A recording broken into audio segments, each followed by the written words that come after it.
นางอนัตตาวิปัสสนาภาวนาหาหันยอดธรรมอนัตตา2 ชั่วโมงเต็มก่อนนี้นางปฏิบัติกุกรรมในเขาพร้อมกันไว้สาเยตนา3 เจ้าก่อนพุทธังที่พุทธาเจ้านั้นผู้เจมีเฮาคาไว้คาออกสาธุธรรมังที่ธรรมานาตาเจ้านั้นผู้เจมีเฮาคาไว้คาออกสังฆังยาริยาแปดเจ้านั้นผู้เจมีเฮาคาไว้คาออกต่อสืบกาเฮาติเลยดูคันธาเปิงดีพระตราสังขากรอิมาหังอัตตาภาวังพุทธัสสะปาริจาสามิกาติอันธาพาเปิงพี่แยมในดูตันพุทธาเจ้าเฮาออกอิมาหังอัตตาภาวังธรรมัสสะปาริจาสามิกาติอันธาพาเปิงพี่แยมในดูตันธรรมะเจ้าเฮาออกอิมาหังอัตตาภาวังสังคัสสะปาริจาสามิกาติอันธาพาเปิงพี่แยมในดูตันอาริยสังขารเจ้าเฮาออกต่อสิกว่าเฮาก็อ่อนกันเนาะผู้หลวงที่ปุญญาก็ปันโตอริยเจ้ากุเจ้าก่อนอริยเจ้ากุเจ้าค่ะในยามเมื่อไหร่ก็ดีอันข้าวอ่ำหูเสเลตั้งกามลงสามเปิงไหลวนพิษไหลลาพิษไหลเหตุพินมาเจอนานแค่นดอปดปล่อยวางความบันขาวเขาอย่าให้เป็นอันตรายลงอันเหตุตามาโผนิปานันสกันติคโนมโนกัมมังวสีกัมมังกายกัมมังแสมมุเรวนพิศลาปิตัวเอพิมาติอาริยะเจ้าภูเจ้าสวรรค์พ้นความไม่ถินไม่ใช่นำกองการนั้นขินในยามในจึงข้าวก็บินเสียสมมาเขาปวุนทีวิสิตาธรรมะตังโดอาริยะเจ้าเขาภูเจ้าสวรรค์พ้นความไม่ถินไม่ใช่นำกองการนั้นขินในยามในจึงสังวาเจ้าเขาภูเจ้าภูบายอกิเขาภูก็ภูก้นแสมมุเรวนพิศลาปิตัวเอพิมาติตนตัวสาวตั้งหลังนั่นในสังพยามมุเรนั่นในสังในก็ภูสังเป็นอันตรายเหตุมรรคผลนิพพานเจ้าไหวใส่ให้ทัศนานสีภาวตระปันยาได้เป็นอันตรายให้จำมาผลนิพพานตอนนี้กว่าวันตามเมื่อตาเฮจงกันอาหันทุกข้าทุกข้าเป็นอนัตตาเยาเดียวอนัตตาตาเปอัตตาที่วิจิกิสาเกลียสานั่นเลยมดสิ่งเก่งหายกว่าในภาวะสัตว์ในอังแผงมันคือเลยห้าไหวผลยันห้าขามปุยนิพพานก็เย็นขันภัยสกรรมหลวยตาเนาะสาธุในก็เป็นข้าวยำเตียนเฮาที่ได้สืบยางตั้งเขาสุนิปันก็ที่ได้มาสับแรงลายจ้างตื้อกำลอกลายจากที่เฮ็ดเฮาป้อหมอไว้วางโตวางใสเป็นข้าวยำกลางวันไหว1 โมงต่อถึงไหว3 โมงยาวในกำเฮาก็ที่ได้แต่ตาลาอันตึกค้างไว้เมื่อว่าทางครึ่งหนึ่งนั่นแล้วก็เบอร์นั้นในแหละก่อนตั้งสุดในเนี่ยก็คือเฮานั่งขาไก่ฝึกขาขวาทับต่างขาซ้ายก็ไหลอันนั้นขาซ้ายทับต่างขาขวาเนี่ยก็ไหลมือ2 ขอนต่างไว้เหนือตักก็ย่อไว้ตัวซื่อๆอย่าไปเคียงป้นนะย่อก็อย่าไปหย่อนย่านป้นนะ พอเฮาเคียงป้นตีหนานี่ก็มันจังเฮ็ดให้เฮากันสั่นพอเฮาหย่อนยานป้นตีหนานี่ก็จังเฮ็ดให้เฮาไข้หลับไข้นอนพอตัวเคียงก็ใจเคียงพอตัวหย่อนยานนี่ก็ใจหย่อนยานจังว่าเคียงป้นหย่อนยานป้นนั่นเฮาว่าเส้นทางสายกลางอันเคียงป้นนั่นนี่เป็นสติอ่อนโหอันหย่อนยานป้นนั่นนี่เป็นสมาธิอ่อนโห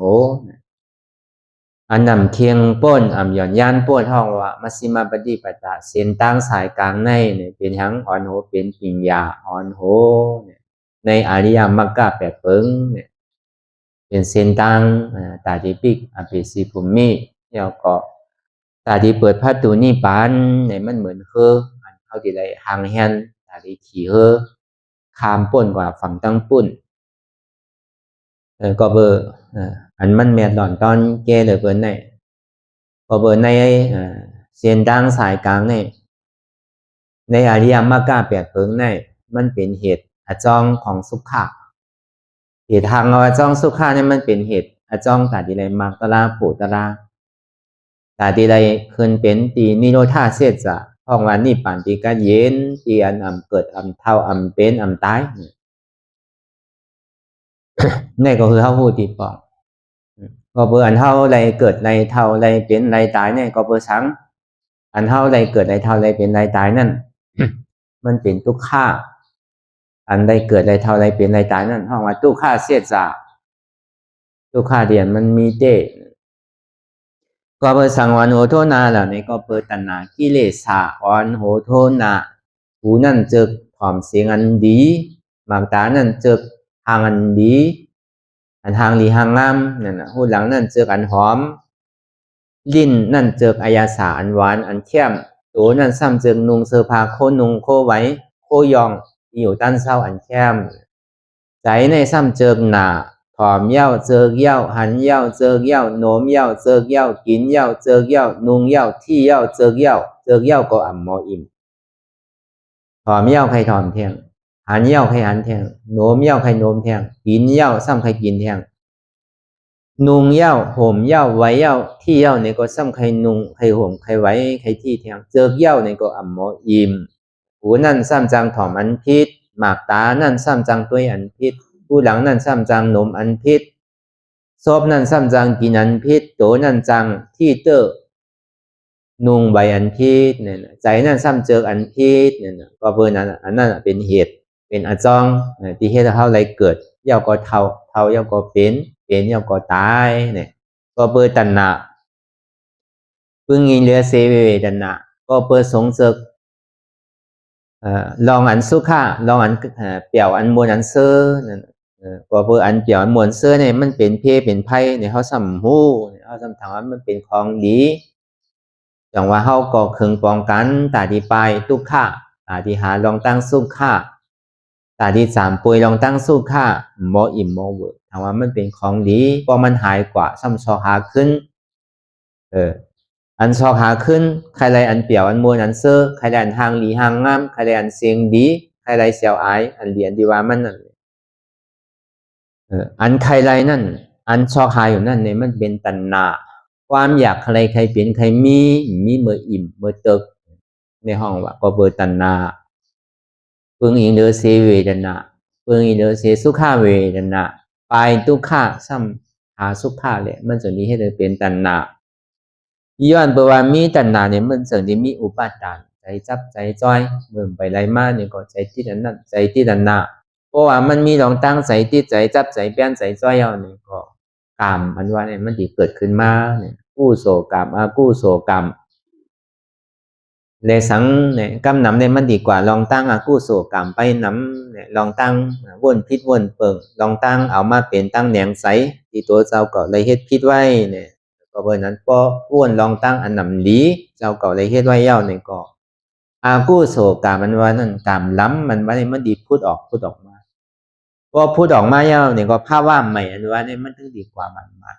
พอตายเลยลองล้อผ้าห้าวแห้งใหญ่ขึ้นน่ะนี่ก็เป็นเปกตาพอตายเลยลองต่อสาร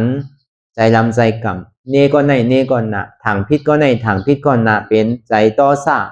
ใจฮุกใจให้เนี่ยพอตายดีกว่าเป็นสังตกนาลาย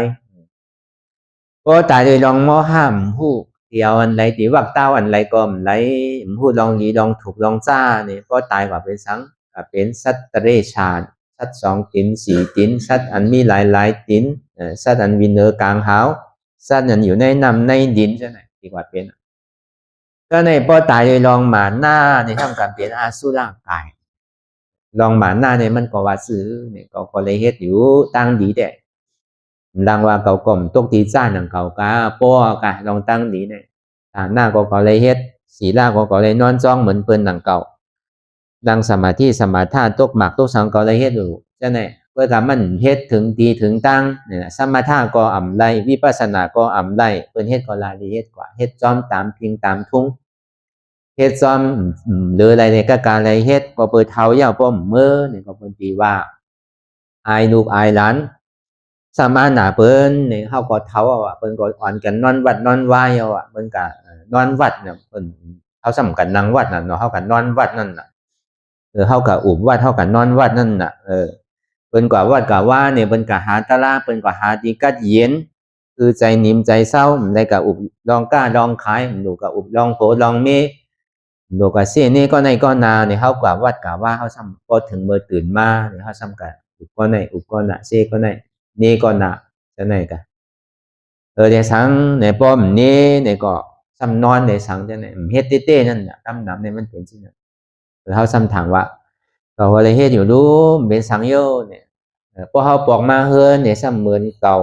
แต่ย้อนได้ย้อนอยู่ศีลได้เอาโตใส่ตายลักเอาโคของกดโพกดเมกินว่ากำ8 กำแลนกินเหล้าเมายาเนี่ยพอปอกมาเฮือนเนี่ยห้ำเยื่นไหลเนี่ยซ้ำเฮ็ดอยู่โตมเฮ็ดใจซ้ำบ้วนใครกินซ้ำไรลาดออกซ้ำไรกินเต้พี่ตัวใจว่าตัวเจ้าเก่าแลกะควากะแฮมมาก่อยว่าพิษใจว่ามื้อหน้าเฮาขยักเนื้อไก่เว้ยกะดูเฮาซ้ำเหมือนใจเฮาจังได๋คนเฮือนเฮาซ้ำเหมือนใจเฮานี่มันเยื่อนแล้วน่ะใจขยักเมียวรู้ซื้อเนื้อไก่มาปั่นพองรู้เนี่ยไรลาดออกน่ะไรกินเอาเปใส่เอาน่ะปองว่าเฮาคือเปิ้นเอามีดกะเถอข้อไก่ว่ามันเหมือนนั้นเฮาเฮ็ดเสียด้านนี่ก็ผิดดังเก่าน่ะก็เปิดใจว่วนอ่อนตั้งแลซบลัดยาก็ซ้ำได้กินเต้นั่นน่ะผิดเอาว่าก็เบอร์นั้นในอันเฮาเฮ็ดนั้นเฮาฮู้ตีปองก็เบอร์เฮาฮู้ตีปองเนี่ยก็เบอร์มีหมาหน้าเลยก็ได้เฮ็ดดีกว่ามีอยู่รู้ก็ได้เฮ็ดไว้อยู่นี่ก็ยาวนี่ผ่านได้ลอยๆก็มันง่ายๆเนี่ยสบายใช่มั้ยก็เป็นนั้นมาเนี่ยบ่ตายกว่าเนี่ยสังก็เป็นอสุรกายกินผลนั่นพอตัวเจ้าเก่ายามเหตุการณ์ดีไว้มื้อกลางคืนเนี่ยก็คำเป็นคนผีหนังเก่าอ่ะ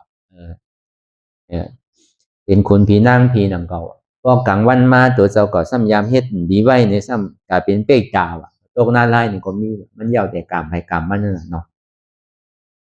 มันสังเป็นสินั้นในว่าก็เปิดตัณหากิเลสอ่อนโหแล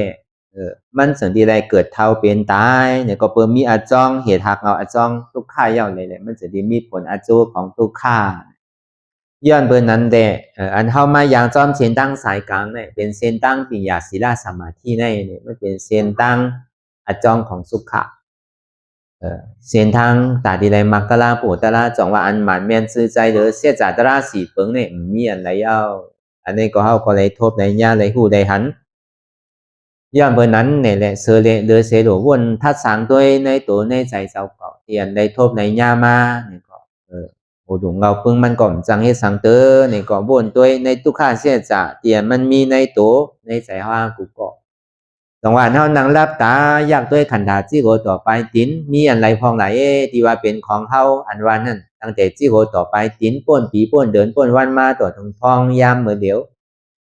ใครเท่าก็เท่าใครเป็นก็เป็นใครตายก็ตายใครได้ผาดยานก็ติได้ผาดยานใครท่วมยาก็ซ้ำติได้ท่วมยาได้ก็เป็นทุกข้าเซ็งแต่เนี่ยเพราะว่ามันเป็นของเฮาเต้เนี่ยอย่าพี่มันเท่าอย่าพี่มันเป็นอย่าพี่มันตายอย่าพี่ไม่มีดองตั้งผ่านยานกันอย่าพี่เลยหันก้นเตียนห้อมหักมั่งเจอซ้ำหมายเฮ็ดไรก็เปิดสังเฮ็ดไรก็เปิดมั่นใจของเฮาเต้ก็เปิดเฮาขำมันไรเพราะมันพูดต่อมาเนี่ยก็เปิดมั่นใจของเฮาซ้ำฮู้ ย้อนเพื่อว่าผู้นั้นห้องว่าวิจาทำมีก็พันทำใจในก็ผู้ก็เพิ่นนั้นคือได้เฮาปกติฮู้มันซื่อๆใจๆนั่นทุกข้าเสียจาอันเจียๆจังๆอันเป็นปรมัตถาเสียจาที่เตนี่เป็นสังเนี่ยเฮามานั่งหลับตาหาอยู่พ้องยามมื้อเดียวในเดียมันเจ็บแกนโต้งตอดเนี่ยสานสันไว้คมแต่ที่มันพูดก่อเกิดขึ้นเป็นอยู่มื้อเดียวในอันเจ็บอันเสียบในมันเป็นทุกข้าอันมันเจ็บแกนโต้งตอดอยู่มื้อเดียวในมันใจของเฮาโตในก็มู่เปิงไล่ตอนหลังร่วมถอยใจเขาออกนั่นเขาเย่าออกก่อมได้ออกเย่าเขาก่อมได้ป้องเย่าเวียบก่อมได้เวียบเย่าป้องขึ้นในก่อมได้เพราะว่าป้องเย่าเวียบเย่าป้องเขาเย่าออกเย่าเขาขึ้นในก็ตายก็หนึ่งก็พอตายก็ตีเลยเกิดพอเกิดเย่าก็ตีเลยตายเพราะว่ายังตึกมีรองตั้งเกิดตายอยู่ในก็ดิมพวกในรองตั้งตุกข้าตีเลยตุกข้าวที่เนี่ยก็เบอร์นั้นนั่งเลยเขาพอดีพาว่างเลยย้ำคือเขาพอปล่อยพาว่างเลยนั่งเลยเขาติ่มติดจับกับนั่งเลยมันติ่มเป็นตันนาความอยากใครเป็นในดีเลยปึงอินเสียลมแหงไพลูกดินแคมน้ำแหงลมแหงไพลูกเขาซุกน้ำแหงเหมือนเท่าหุงเขาเหตุการณ์ตลาดนี่ก็อันเท่านังอยู่ก็เหมือนหนังเอามอเขานั่นยกวางไว้ที่ไพนังคือแหละเขานั่นเท่าสุกเขาดีเย้าเอาใส่น้ำมันดีเย้าในก็ส่วนไพมันพอลมมันมีก็เป่าคือลมมันลูกพอลมลูกก็ไพก็ลูกนั่นคือแหละมันดีเจียวซุกเนี่ยก็เขาก็ส่วนไพมันพอส่วนกำหนึ่งยาวเนี่ยก็น้ำเนี่ยมันดีพดมาลอยๆพอมันพดลอยมายาวเนี่ยก็เขาก็ดุมลาต่อถึงน้ำบ่แห้งพอน้ำแห้งก็เขาถึงดีซุกแต่จังหวะลมแห้งไพลูกเขาซุกน้ำแห้งได้กินข้าวซุกก็นั้นลมแห้งไพลูกมันตึกลมก็ตึกแห้งไพก็ยังตึกลูกอยู่ในแหละน้ำมันก็กระหาดีพดมาลอยๆเนี่ยเขาซ้ำโกว่ามันสุกเยอะเนี่ยก็มันสุกเยอะเนี่ยก็มันดีแคมเยอะก็เบิ้ลน้ำมันย่ำไปพดดีเด้อเนี่ยฮะเขาซ้ำยกวางลงไงเพราะว่ามันหาเย็นมาเนี่ยซ้ำวางขึ้นทางไหนพอมันหาดีพดมาซ้ำวางลงทางไหนเพราะเหตุที่ไหนถึงวันเดมได้กินข้าวได้กินเพราะเขาว่ามันสุกอีปอกันก็วันนั้นพอเขาใครกินข้าวเนี่ยพอเขาอะไรใครกินข้าวสุกในซึ้งลมแห้งไพลูกเขาสุกน้ำแห้งส่วนไพมันลูก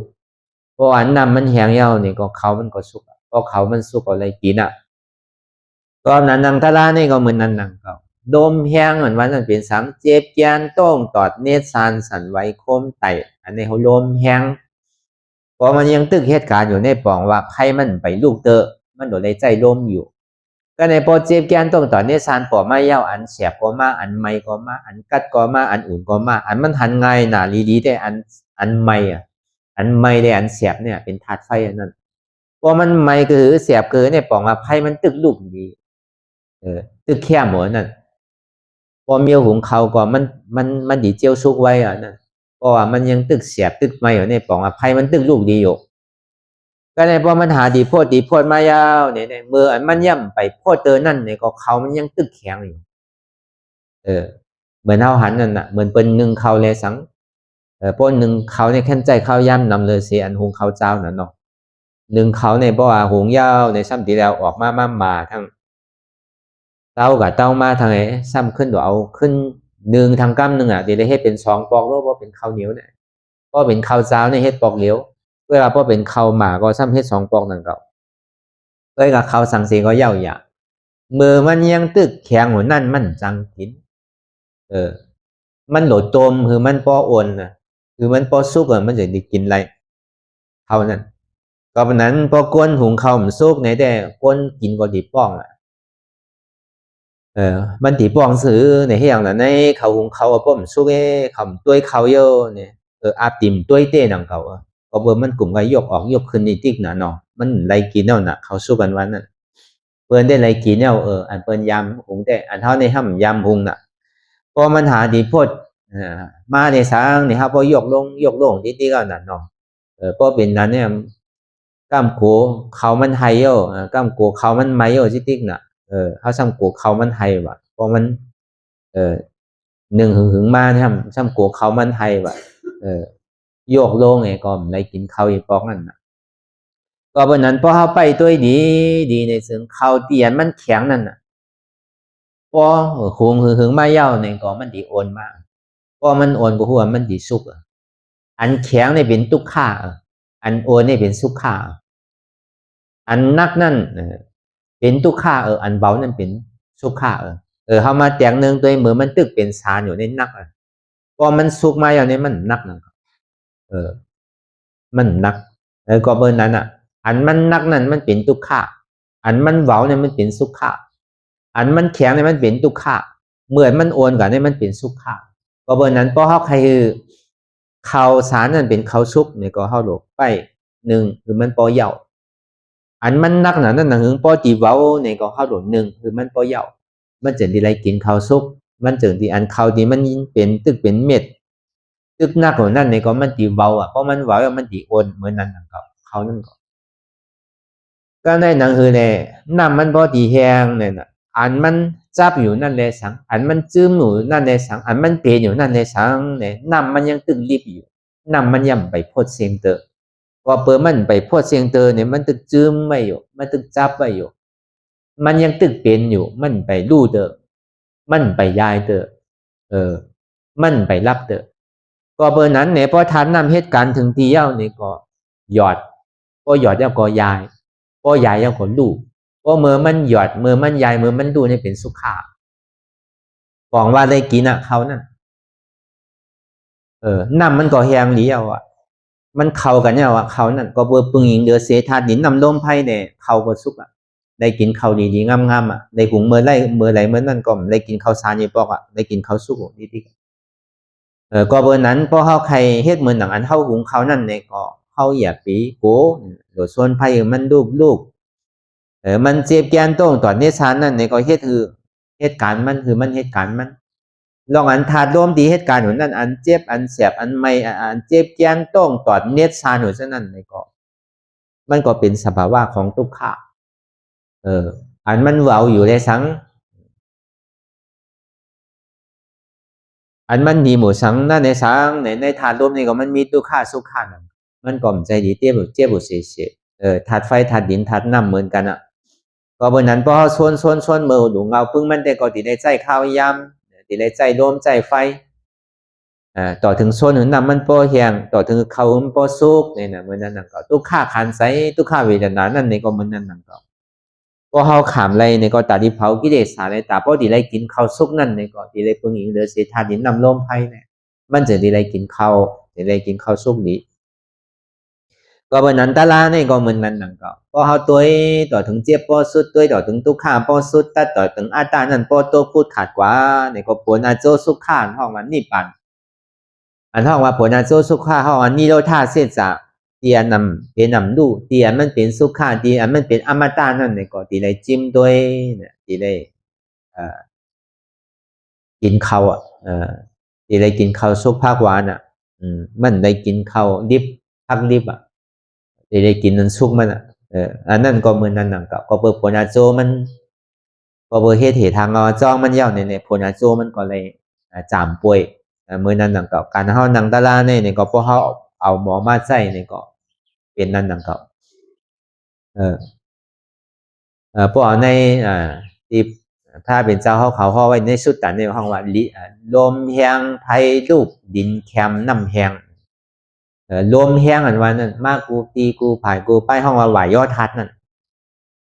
มันเจ็บเกียนต้งตอดเนซานสันไว้คอมไตอันนี้เป็นไหวยอดทัดอันนี้ห้องว่าลมแห้งไผ่ลูกโซทัดอันไม่หนาเลสังอันกัดหนาเลสังอันอุ่นเลสังอันหนาวฉะนั้นเนี่ยเป็นโซทัดปฐวีทัดนักอยู่เลสังแข็งอยู่เลสังโอนอยู่เลสังอ่อนอยู่เลสังเนี่ยในห้องว่ามันเป็นปฐวีทัดห้องว่าเป็นทานดินแคม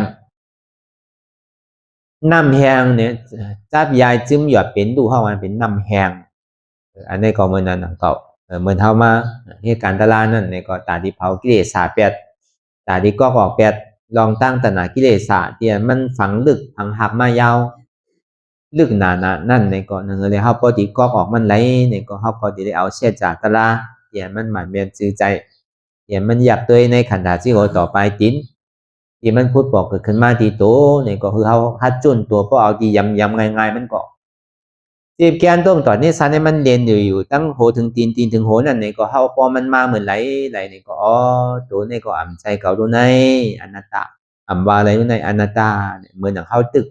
หุงเขาอยู่นั่นอ๋อไพ่มันย่ำไปลูกดีดูในชนทางไพ่มันไหวดูในชนทางโดมมันไขไหวดูในเป่าแทงบอกว่าอ๋อเจ็บเนี่ยมันเจ็บดีด้วยเนี่ยพอมันเจ็บหายในปองว่าไพ่มันพวกให้ลูกอ่ะเขามันดีนั่นซุกนางเรียนมันตีเจ็บกว่าที่ติ๊กนางเรียนมันตีไพ่มันตีลูกอยู่มันในก็เขาก็พึงป้องกันนางเรียนมันดีอยู่มันไฟนั่นในก็เขาก็หู้ในตัวในใจไผ่ทางไผ่ทางมันจังว่าเพราะว่ามันเจ็บแกนตรงตัวนี้ซันเนี่ยมันนำคือก็มันเจียวเยากันนั่นก็มันเป็นมาหายกว่าลูกเต้เนี่ยก็มันจังให้ถึงเขาสุกแหละเขาหู้ตีป่องที่ไหนกำหนึ่งอ่ะการเขาเหตุการทลาเนี่ยก็ยังตึงมีเจ็บมีตุกข่ายอยู่ในป่องว่าไพ่มันยังตึกแคบหมูมันก็ดีเจียวสุดเจียวเสียงดีเจียวโคตรไว้ใจที่ไหนกำหนึ่งก็เพราะนั้นเมื่อมันยังตึกเป็นซานอยู่เต้เนี่ยก็มันยังตึกนับตึกแข็งอยู่เวลาพอมันโซนติ๊กก่อนอย่าไล่ล่าก็โอนมาเบามาดังเก่าเขานั่นมันติชุกมาไว้ใจที่ไหนกำมันจืมหมูจับหมูจ้านั่นในก็มือมันไปแหงก็มันตึกจืมอยู่จับอยู่เดืออกเดือใจอยู่อับมือต่างติ่มดุ่มไว้อับมือต่างทั้งไว้อยู่เช่นนั้นทันนำเลยก็ถึงมือมันแหงมาเนี่ยก็ยายแปดหยอดแปดดูแปดพอเป็นนั้นมาเนี่ยพอเขาตัวสุดมาเนี่ยก็มันเหมือนหนังเข้าหุงเขานั่นดังเก่าในตัวเขาเนี่ยก็พอเขาอยากวนวางที่เขาก็อ๋อมันใจตัวเขาดูในอนัตตาพอเขาปอกพอเขาหมอบนวางซึ่งในเนี่ยของว่าพอมันใจตัวของเขาแล้วในสิ่งเขาติ่มขึ้นหนึ่งต้มข่ายย้ายออกเขาติ่มยกลงหมอเขานั่นมันเปลี่ยนถือว่าเก่าดีส่วนไพ่คือมันดุเนอะเขามันดีเจียวซุปเนี่ยไว้ที่ไหนครับในเขาตั้ง2 นาที2 ชั่วโมงเนี่ยพอเหตุที่ไหนที่เดียวก็อันเท่าวนว่ามันใจตัวเขาอันวันนั้นไฟมันไขลูกโลมันไขแห้งแห้งเขาหลงมีนาตีบุญพรหลงด้วยเขาที่คือมันเจียวพวดไวปกติได้กินเขาเนี่ยไว้ใช้ที่ไหนก็เปิดนั้นอันเฮาหมอไว้ว่าว่างใส่เส้นตรงนี้ได้บอกว่าเฮาตึกหุงเขาอยู่แหละเมื่อมันตึกเสียบตึกไม้เหมือนตึกโพดตึกลูกนั่นเนี่ยก็อ๋อมันใจเขามาเรียกว่าตึกหุงเขามาดีใส่ใจเตียนมันเป็นอยู่ว้วนกว่ากาวากาเป็นพ่วงกว่ากาวากาเป็นเหมือนหนังลมทองปัดกว่าปัดมานั่นพอลมทองปัดไพ่กว่ายาวเนี่ยพอเฮาทิ้งดีๆในซึ่ง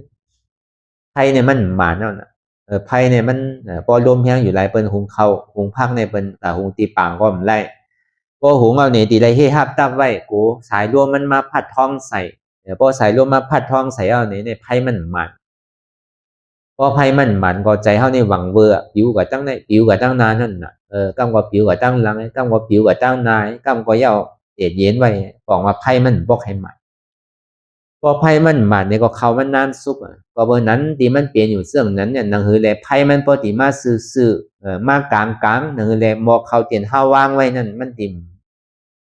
กว่าตั้งชายป้วนตีติ่มกว่าตั้งกาป้วนตีนั่นเนี่ยป้อมเป็นนั้นเนี่ยมันติสุกไผ่เดียวมันว่านั่นหุงเขาสุกไผ่เดียวเขาใกล้ได้ยินอยู่นั่นหุงเขาสุกไผ่เดียวก็ว่าซ้ำปูนซ้ำสุกปูนเหลียวก็ว่าที่ไหนก็ใกล้มีรู้เนี่ยซ้ำว่าวันนี้ในนาห้ำใจที่เต้ห้อมตัวไพ่นั่นก็มันทองเนี่ยเขาซ้ำว่ามันโดเลยตังคู่โยโดเลยใบผีพี่ไพ่โยเนี่ยซ้ำว่าที่ไหนที่เต้มันใจโอนตัวมันนอนรับมันตัวมันกลุ่มกับอุกกันในสังกลุ่มกับนางเรารับบ่เลยมันตัวเขานั่นน่ะมันซ้ำกันนี่ว่าเขาลืมตังคันคู่เขาโดดไว้ผีไพ่นั่นหรือไว้ผีน้ำเมอเนี่ยอีเต้เขาซ้ำตัวนั่นน่ะเขาซ้ำกันนี่ว่าผีเฮ็ดปันว่า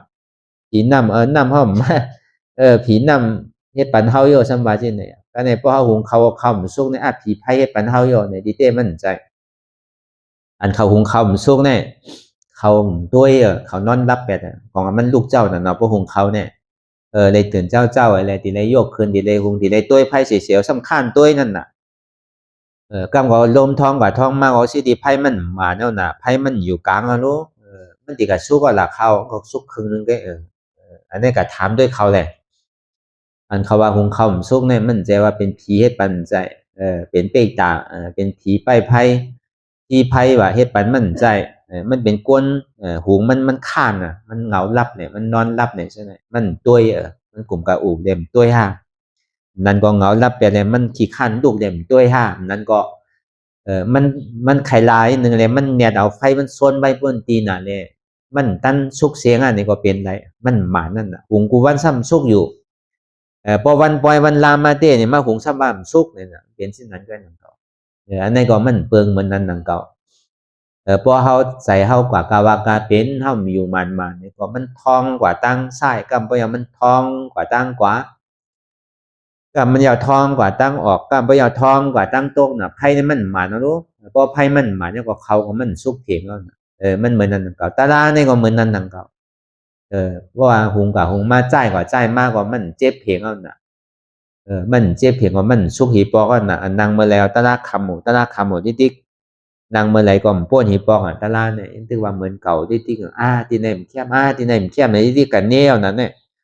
ที่ไหนในตาลามันคืนเนี่ยนะที่ไหนได้คืนเนี่ยที่ทำในตลาดคืนที่วัดในตลาดคืนมันก็สมาธิวัดในคืนที่ทำมันคืนเนี่ยที่เต้มันใช่มันเป็นดีโตดีใสมันก็นั่นกับมันมีดีทำมันมีดีเถินดีปากมันมีดีปากเหี่ยวสร้างแข้งมันมีในตัวในใจห้องหมดทิ้งตัวทิ้งใส่ก็เปิดเอาลมพัดป่าพัดมาเลยมันหมานแกที่เต้มันก็เบอร์นั้นเพราะใครมันหมานในซึ้ง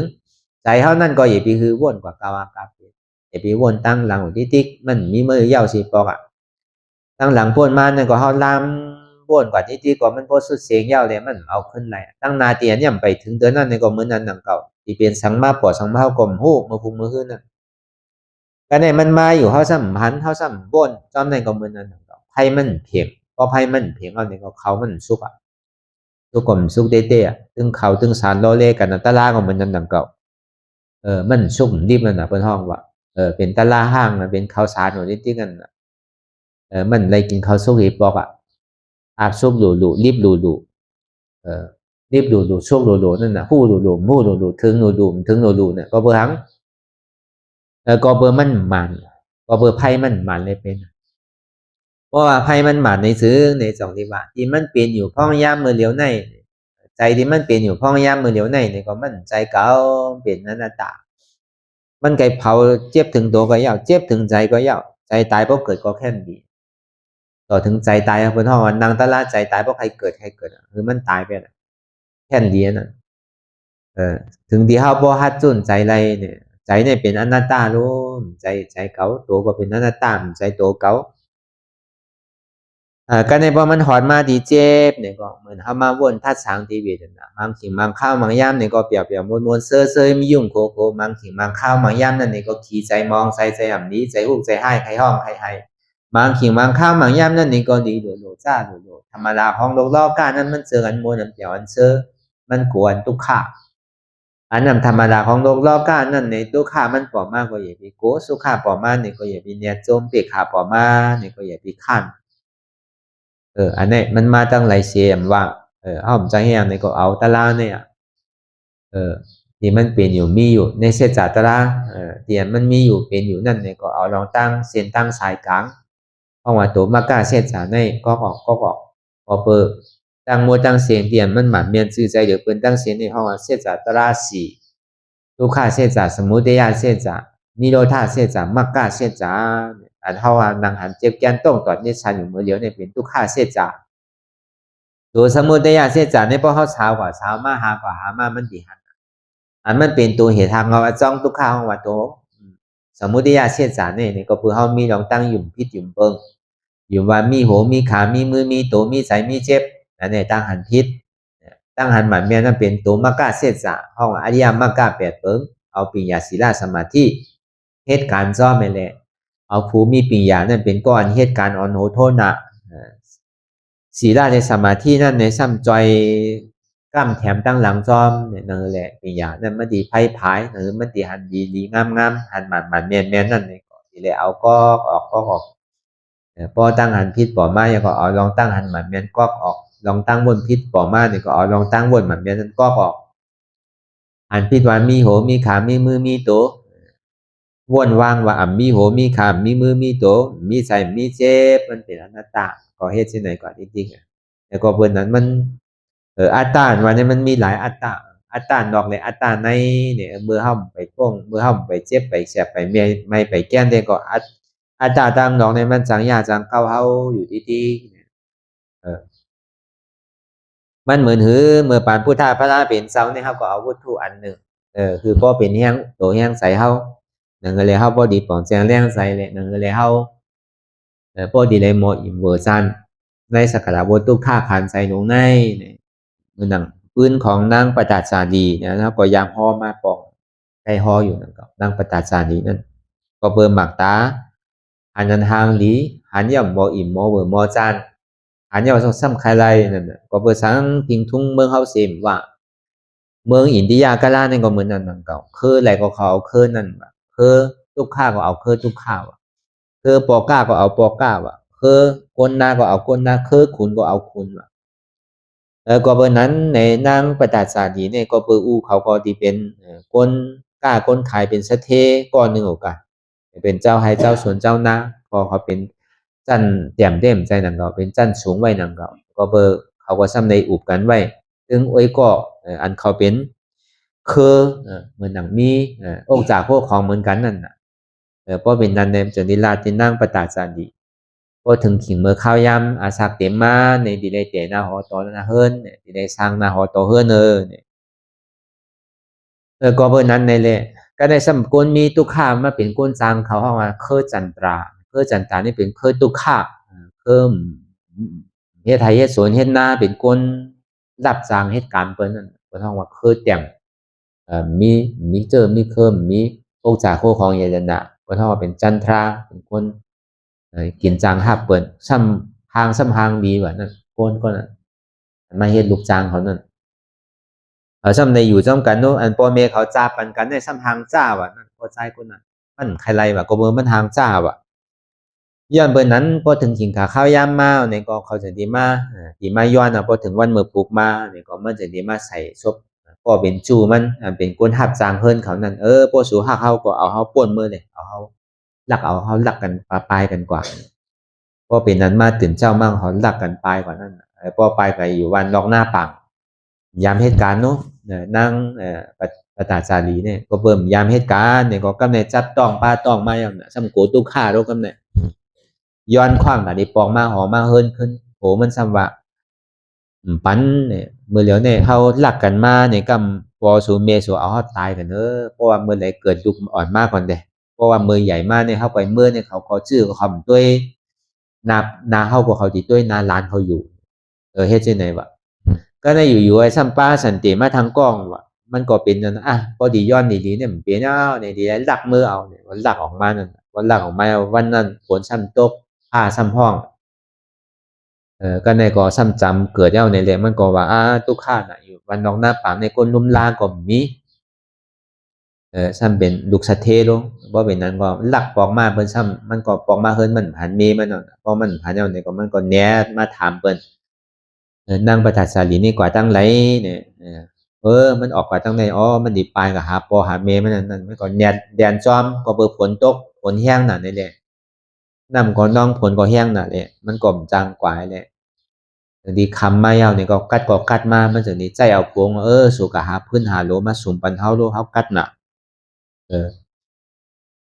ซ้ำนะก็เกิดลูกเป็นในเถิดในป่านั่นแหละตั้นถึงที่เฮิรนก็เกิดดูว่าเนี่ยก็หาพื้นหาสังมาอาดีมาสุ่มไพ่มาอ่อมซ้ำกับหาพื้นหาโลดีเงาจุ่มปกเงาต้นไม้แห้งนั่นถ้ามีจุ่มปกไว้มันซ้ำกับหาคุดหาพันอันไม้แห้งแต่ดีเฮ็ดมาเฮ็ดเป็นพื้นเนี่ยแต่ดีชุ่มนั่นก็ในงูเห่าสมองมาเอาซักมันตายไปเลยพอซักมันตายไปทีนั้นก็ไปอยู่ซื่อก็มันเมาพอมันมาพอกลางในเมืองเลี้ยงมามันกัดช็อกด้วยโผมันโผงูซักตายไปมันก็จังเฮ็ดซื่อก็ห่มจังแปลได้ก็มันก็ซ้ำขึ้นเอาลูกมัน2ก้อยก็ปอกมาก็ในนำซ้ำนองครับเนี่ยบ่นำนองมายาวนี่ครับเดี๋ยวเมื่อทั้ง2ก้อว่าห้ำไรก็อันไปไรในสมอไว้ทั้งฝั่งก็อันไปไรสมอขี่เอาอยู่ตั้งเหนือโหมันเนี่ยเลยไปขามนำกว่าที่เอากว่าทั้ง2ก้อก่อนไรเป็นน้ำใหญ่ ก็ในซ้ำฮูกเหมือนซ้ำลูกที่เนื้อกลางหาวมันนั่นวินมานั่นเพราะมันวินมายาวเนี่ยก็มันติมาจอกเอาลูกอ่อนแดงกันกว่ามันก็จะดีลืมห้องนะครับเนี่ยมันห้องมันซ้ำถังว่าลูกอ่อนก็นั่นในถังว่าเมมันห้องเอาก็มันก็ซ้ำฮู้ว่าถังเมมันห้องในเน็ตมาหาพอเน็ตมาหาก็เอาโจมน้ำตายไปก็อันลูกอ่อนอันตึกเกิดนั่นเนี่ยก็โนกพุ่งกันเอามือไปเอาตายไปทั้งเสียงลูกอ่อนก็ตายผัวก็ตายครับเนี่ยก็ในปอปอกมาหอมาเฮือนยาวก็เปิดตึ้งขึ้นน้ำถมน้ำแห้งนั่นเลยเฮือนปอเขานั่นก็ซ้ำน้ำไม่เลยเอามือว่าตึ้งปอไอ้ตึ้งเมตึ้งปีไอเพราะเป็นนั้นมายาวเนี่ยก็มันจะดีกว่าถามปูถามเมมันเขาก็จะดีเล่าลัดกันว่าอันเมื่อเหลียวตึกเอาออกมาอยู่เนี่ยปูชัดเทเมชัดเทก็ในเพราะมันในหัวเป็นปอมันยาวเป็นเมมันยาวเนี่ยเป็นปีไอมันยาวเอามันมาหัวใจกีเนี่ยเอาหย่องไปก็หย่องไปแล้วก็รอนโคแปดม้วนเอานะก็เป็นนั้นยังก็หยองเอานะก็ไหนพอหยองเอาก็ไปกว่าปอเก๋าเมเก๋ายายเก๋าลูกเก๋าโผเก๋านั่นน่ะเป็นเก๋าเสียงๆนั่นน่ะผู้ตัวดอนเปยก็ไปอย่างกว่าก็ในเดินเลือกเหล่พระเป็นเจ้าเขายังตื้ออยู่ที่สวนเสื้อเลยตื้อคอตะลายก็ในมันก็เข้ามาในกลางแก่โกนดังนำเพิ่นก็จนกันว่าอีหยองมาเท่านั้นเขาจนกันดืบมันก็ในพระเป็นเจ้ามุงมองหันเพราะมุงมองหันเนี่ยก็พระเป็นเจ้าเขาจนที่ช็อตเอานั่นดูข้าเก๋าเนี่ยนั่งประตาจารีก็เลยยินเสียงคอทำตาลาพระเป็นเจ้าก็เอามันตื่นแบบเอามันตื่นเอามันหูในดวงล้อการเนี่ยอันห้องมาเป็นอันห้องเขาเป็นดุกเนี่ยยังตึกมีอยู่เนาะมันไรสติขึ้นมากขึ้นเนี่ยก็ตาลาเขาอันเขามาถอมตาลานั่นเนี่ยเขาก็เอาพาวืดไปมันเนี่ยมันก็ตาเนื้อตาตัวก็มันเลยถอมตาลาพระเป็นเจ้าก็เป็นตกเป็นช่อตาปานกว่าอันมันหย่องก็หายหย่องแปดกำเดียวพอวันนั้นป้อมกับจ้างตื้อกันบ้าล่ามพึ่งนานมาเนี่ยก็ตกเป็นยาห้านตากว่าในห้องว่าปืนของนางประตาจารย์ดีอันปอดมันหนอกก็เบอร์หมักตานั่นมันได้หันอันทางดีนั่นก็เบอร์ปอแมนว่าได้ก็ใครลูกล่างนั่นได้กบกูจอมก้นอันตีลีอันมีฐานะเหมือนกันเป้งกันเนี่ยก็เบอร์นั้นก็เบอร์เป็นกามมีปากก้าวดมันเลยเปลี่ยนกว่าก็เบอร์อาตาดังนอกอันเท่าว่ามาเมื่อเจ้านั่นปอเก๋าเมเก๋าลูกเก๋าโผเก๋าเฮิรนเก๋าปีเก๋าใช่ไหมมันเป็นเก๋าหมดแล้วน่ะมันหายจงกว่าเสียงเดือไผ่เอาลูกก็วันนั้นพลาดเป็นเจ้าวันเนี่ยปอเฮาก่อมใจปอเฮาเมเฮาก่อมใจเมเฮาลูกเฮานั่นก่อมใจลูกเฮาเนี่ยโผเฮานั่นก่อมใจโผเฮาตั้งแต่เฮามาเกิดปฏิสันติก็มันนี่ไผที่มาซ้อมเฮาเหมือนเฮามาทบกันแก่เหมือนเอามาทบยากันในกะโจกแก็บโจกข้าวแก่อันเนี้ยลองตั้งอาตาตั้งนอกนั่นนี่ก็มันก็เปลี่ยนมาซึ่งนะเหมือนเฮามาหนังตะลานั่นนี่ก็เหมือนนั้นนั่นก็ก็เบอร์นั้นพอจากที่เกิดมาตั้งแต่หยองได้ก็มันหายหยองนังเก่าเนาะเพราะว่ามันหนังตะลาเพราะว่าเมื่อเกิดมาเนี่ยมันดีอยู่วายเสียนั่นมาซ้ำปกติเนี่ยเต็มจังหวะนังเก่าเหมือนหนังนั่งประทัดสาลีแต่มันก็เกิดมาเป็นก้นดีอยู่นะเป็นก้นดีอยู่ถึงดีเพราะไรดูโผไรดูลูกไรดูเย้าก็ปอก็ไรลูกปีไอไรลูกเมก็ไรลูกอะไรเอามันโหใจกี้ไปอะไรหย่องไปพอมาถอนตาพระเป็นเจ้าก็หย่องไปแล้วก้นหย่องก็เย็นเป็นก้นดีแปดพอเป็นตาลาเนี่ยมันดีเป็นที่นั้นก็มันเป็นตาลาเนี่ยก้นดีครับดีเย็นเป็นก้นหย่องพอมันเป็นตาลาเนี่ยในก้นหย่องห้ามจางเย็นเป็นก้นดีหนังเก่าเพราะมันหย่องตั้งแต่ชาติมันแต่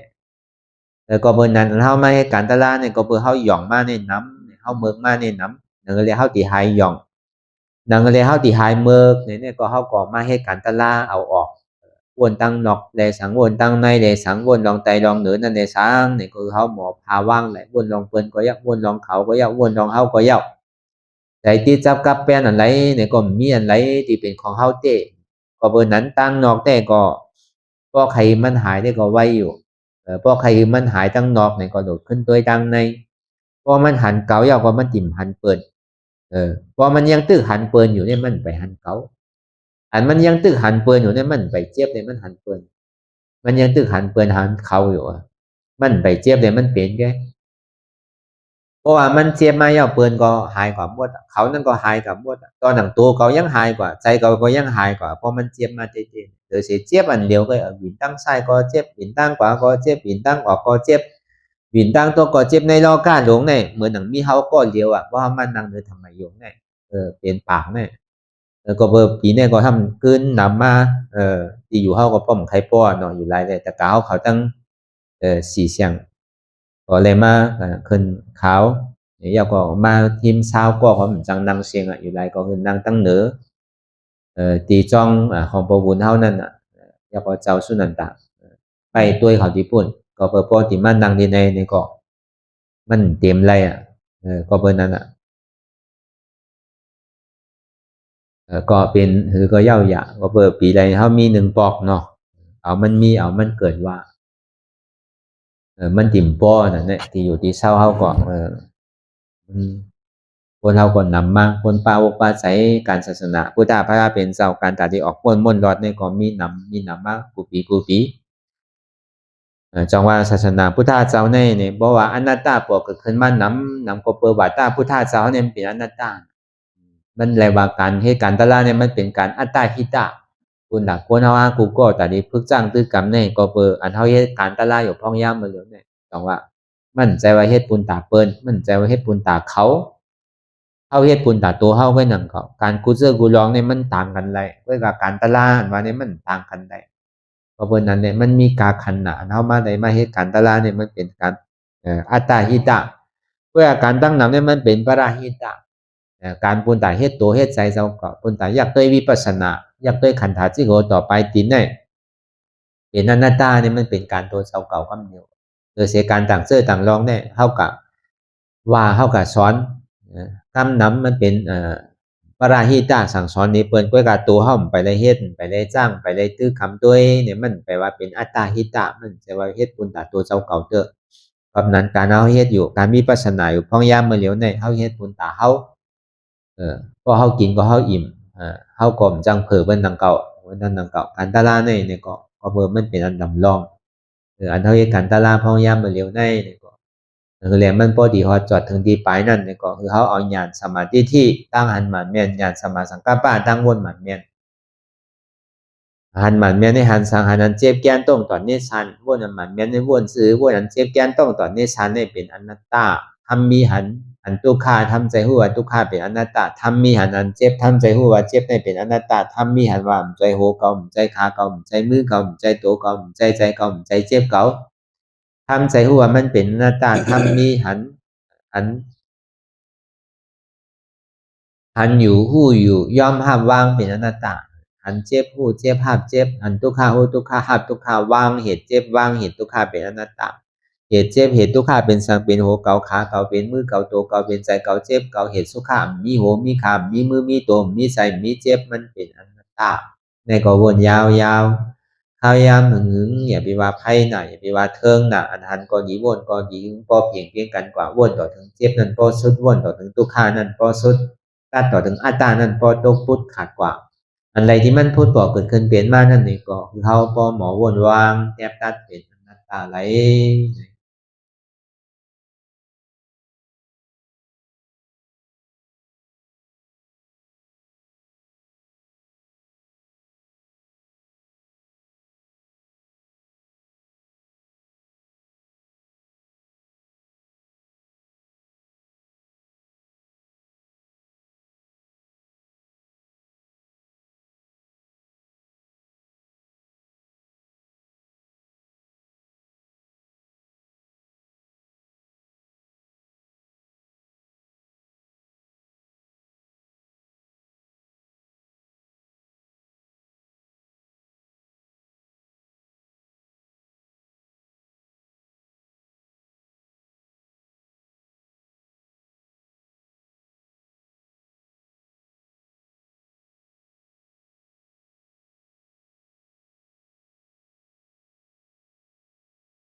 ลองตั้งอันเป็นอยู่กุเซอกุยาย้ายข้องคำไว้ที่ใส่หูถอดถอนออกที่ใส่หูมันออกเสียงก่อนสภาวะอะไรก็ดีลองตั้งอะไรก็ดีอันเกิดขึ้นมาที่อยู่ตัวที่ใส่ที่เจี๊ยบสนั่นถอดถอนออกที่ใส่หูมันออกเสียงสภาวะยุทธาสีเปิงสนั่นเจ็บเทียนโตต่อเนตสั่นไหวโคมไต่ไม่กัดอ่อนแข็งสู้ตุนทรัพยายจึงอยากเป็นดูสภาวะยุทธาสีเปิงสนั่นตีหนังทาดกว่าผู้ทรัพย์ตีอัตตากว่ายึดว่ามีโตมีใสมีเจ็บสนั่นเอาบ่วางเป็นอนัตตาไหลลองแสนพ่องปิวอยู่อันเฮาว่นลึกว่นเลยอยู่เป็นเดิมเป็นลาวอยู่ซึ่งในสาวถอดถอนออกตีใส่หูมันออกเสียงก่อนยอมกึดยอมออก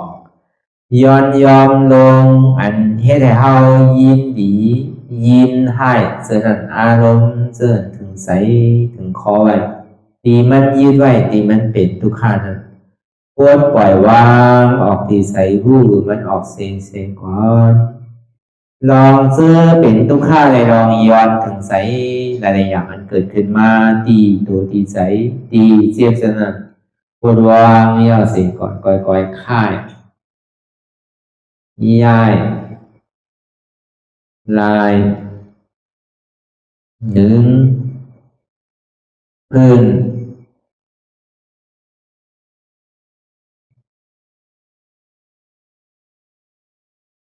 พยายามไหนก่อยเปิดตาลืมตาลอยได้เป็นการปฏิบัติธรรมโคตรอายธรรมอันเกิดขึ้นที่โตที่ใสที่เจ็บอันนั้นโคนหาเหตุหาเงาพระจองทุกขันนั้นต่อสืบการในเฮาที่ได้ส่งเมตตาถึงวิเนยสัตวะตั้งหมดตั้งสิ่งก่อนอิดาเมปุญญังอาสวะคายังนิบานังวาหอตุมาปุญญาภากังสเปสัตตาสัมมาลาภันตุอีตังเมปุญญังอันเฮาคาไลมาตือกรรมปฏิบัติวิปัสสนา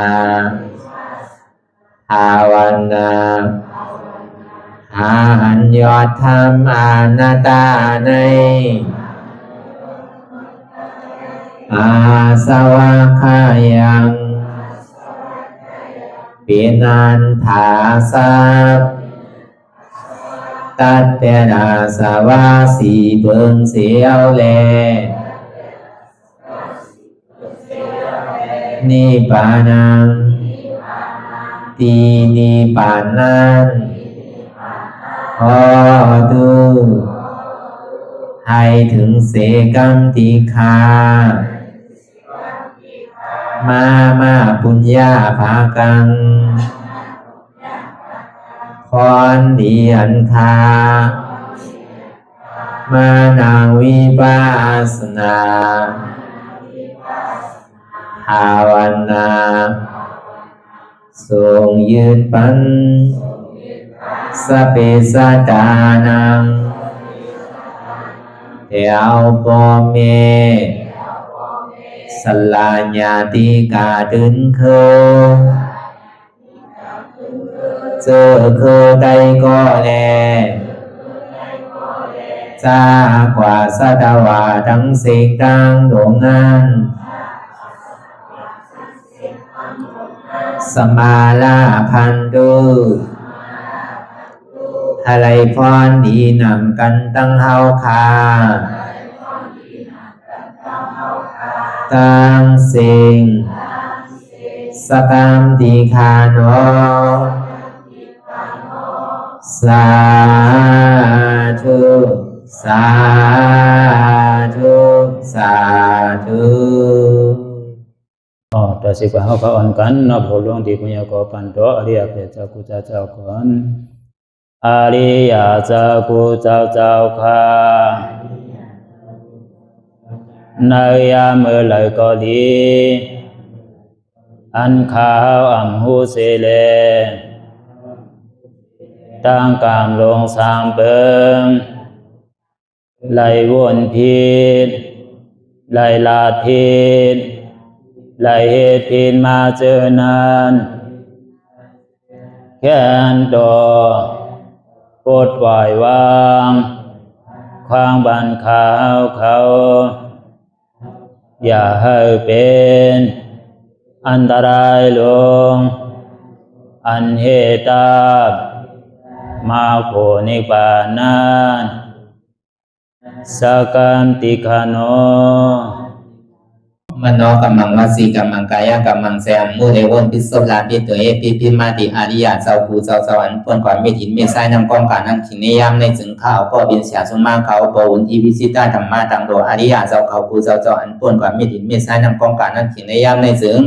สังวาเจ้าเขาภูเจ้าภูบายกิเขาภูก็ภูคนแสมมุเรวนพิศลาปิตัวเอพิมาติตนตัวสาวตั้งหลังนั่นในสังพยามโยนั่นในสังในก็ภูสังเป็นอันตรายเหตุมาผลนิปานเจ้าไหวใส่ให้ทัศนานสีภาวตระปันยาได้เป็นอันตรายให้จำมาผลนี้ปั่นต่อเนื่องกว่าวันตามเมื่อตาเฮอจงกันอาหารทุกข้าทุกข้าเป็นอนัตตาเยาวเดียวอนัตตาตาเปอัตตาที่วิจิกิสาเกลียสารนั่นเลยมดสิ่งเก่งหายกว่าในภาวะสัตว์ในหางแผงมัน